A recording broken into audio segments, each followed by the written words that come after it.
y he querido tratar de asemejar a un set de televisión. Y esto no lo podría haber hecho en la vida, jamás, si no fuera por mi Silvi, ¿no?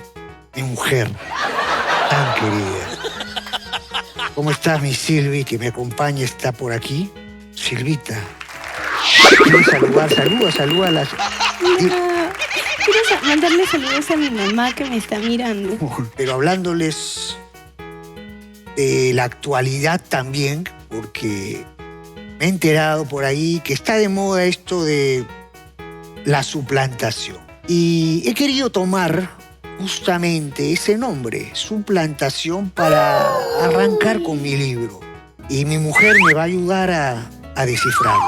Silvia, ¿qué es la suplantación según la Real Academia de la Lengua? Sí, La suplantación es el acto de hacerse pasar por otra persona o entidad para obtener algún beneficio o daño. Buena, gracias, mi Silvia. Siempre ayudándome, siempre. ¿Qué haría yo sin mi Silvi? Nada.